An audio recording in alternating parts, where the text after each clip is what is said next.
Thank you. For some reason, the first author cannot be here, so I'm the last author. So we are all dumb computer scientists. So we used to go machine learning conference. So this is our first time here. It's a great conference. So I'll just set timer is 10 minutes. All right.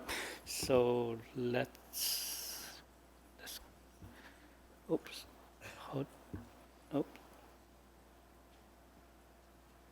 Do you know how to move slides?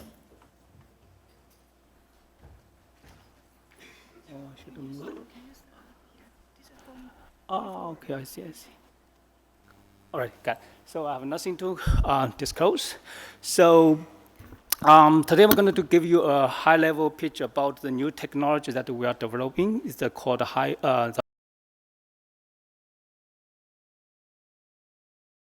you explain what is a HoloBrain and do some showcase, and we will discuss some future work. And actually, this is the slides I use to to explain to my my colleagues in the machine learning and computer science. But I think you guys know better than me on what is the oscillation and what is the brain rhythm and why we study functional connectivity and why we are so interested in the cross-frequency coupling. And what is a HoloBrain? Basically, is we are interested to develop what is a more integrated mechanism to combine structural connectivity and functional connectivity. And we want to do something more than node-to-node association or link-to-link association. So we get this idea when I teach computer vision. So in the first chapter, we'll introduce what is a camera. So our camera basically is a pinhole camera. So basically, this is the oldest document that showing that this is the first pinhole camera in the history.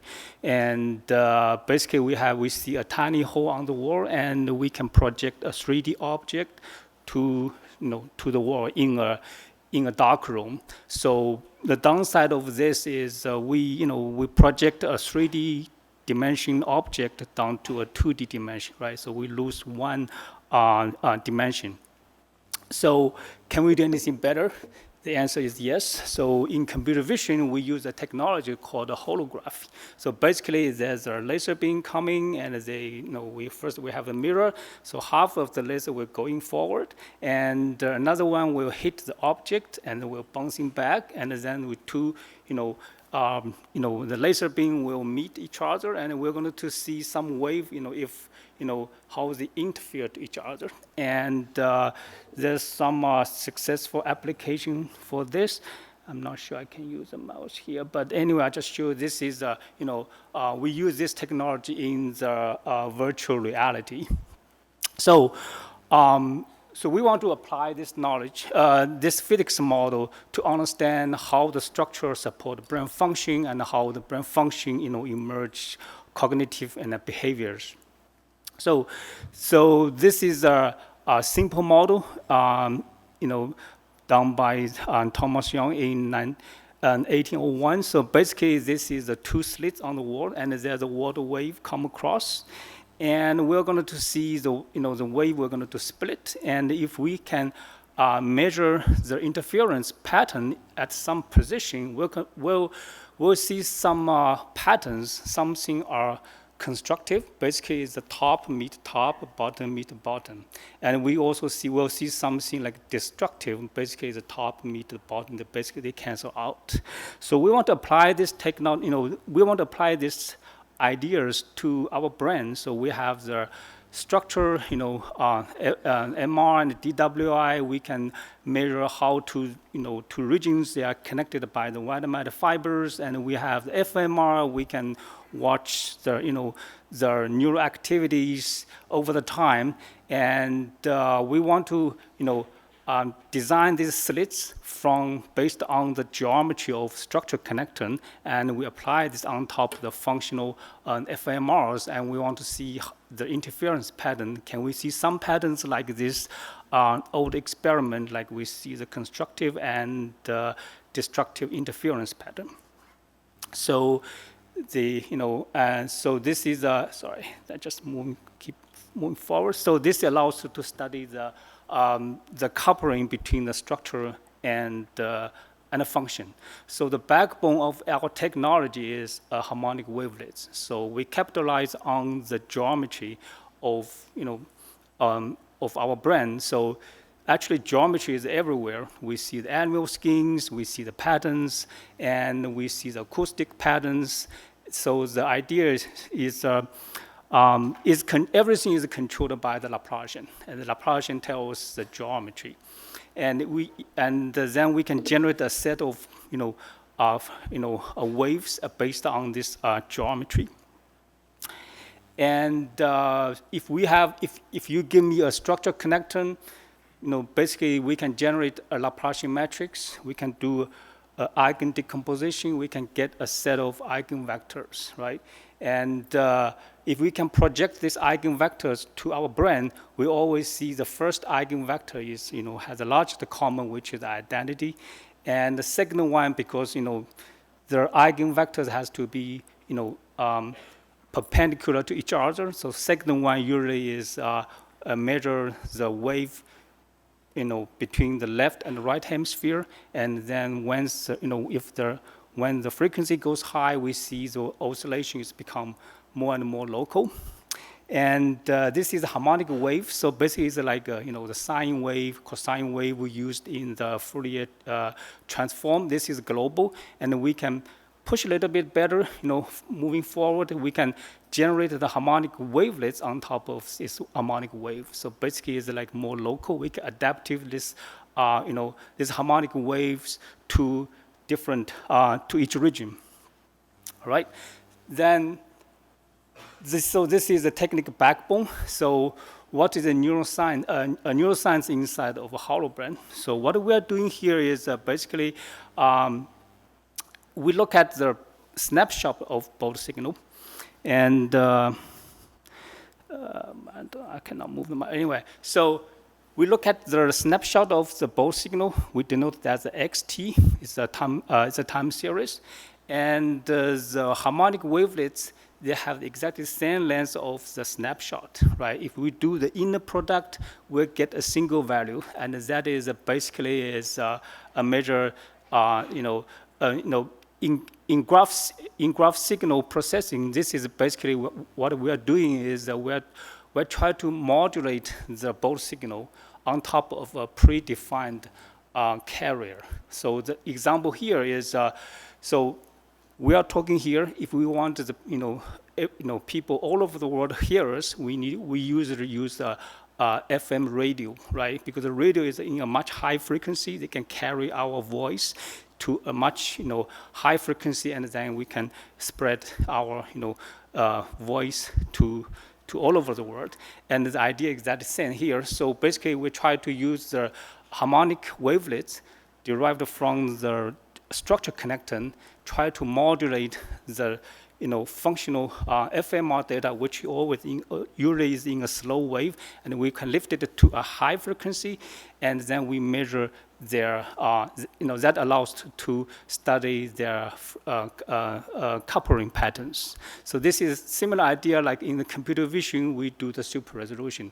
So here we do the super resolution in the temporal domain, right?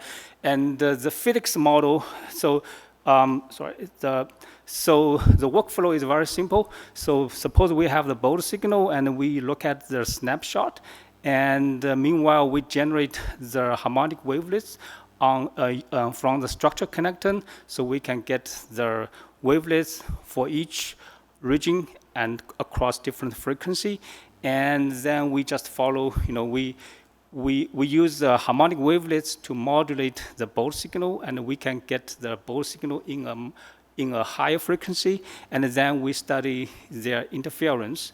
That allows to generate the cross-frequency coupling pattern like this. So I will quickly move forward, and so this is another explanation what is the HoloBrain from machine learning point of view. So basically we can, so what we are doing here is we have the harmonic wavelets in machine learning, we usually call it scattering transform. It's predefined transform like a basis, okay? And we apply this basis on top of our, functional connected data. So basically, let me use this example. So this is a Rubik cube, right? So what we are doing is like we always study one face. If we apply some scattering transform on this, on each row column, right? We're going to see different. We're going to see the other face. Okay. So this is a HoloBrain. So basically, we can generate the region-to-region frequency, region-to-region connectivity across the frequency. Okay. So that we can incorporate everything in a much larger matrix. We call it this is a HoloBrain. Okay. And so what's the application of this of our technology? So we can study the coupling pattern in a different way. So basically, we can look at the stripes of the diagonal. Okay, so the first diagonal usually is it's kind of like a wave, because they have one frequency shift. So basically, we see they are most like top meet top. So they are more like a constructive pattern. And if we look at the second diagonal line, that is because they have two frequency away. So oftentimes we see that they have the deconstructed pattern. And we found this pattern is consistent in the disease, between disease and control. And the pattern is become more subtle in the normal brain when we test on the HCP data. And this is another example, like what's extra we can get on top of the conventional functional connectivity analysis. So basically, we can study the connectivity, between regions across frequency, and how do they align with the behavior traits. Okay, and let me quickly wrap up this presentation. So we also have, on top of this HoloBrain, we also developed a machine learning method called deep HoloBrain. So the nice part of this method is we can have a more principled way to integrate structure and function information. And because everything is coming from, has a neuroscience inside and has a physics model, so we can train this model with much smaller number of parameters, and we do a simple test on this. So basically, we pre-train our model on the HCP data using. So the goal is to fit the MOCA score, and then we apply this model to a new data set. Here we use adenine, but with much smaller number of training samples to train the model. And we still can get a decent prediction accuracies. So the future application of this method is, you guys collect the data, maybe oftentimes your data sample size is small, so we can pre-train the model on the existing database and apply it to your data. Okay, and this is my last slide. So the takeaway is we developed a technology called HoloBrain, and that allows us to integrate the structure and the function information in the multi-scale value. And we also have the machine learning counterpart can apply this HoloBrain, this analytic workflow to the individual basis. And this is still early work. If you want to know more information, just come to talk to us. We have the source code. Everything is open. Thank you.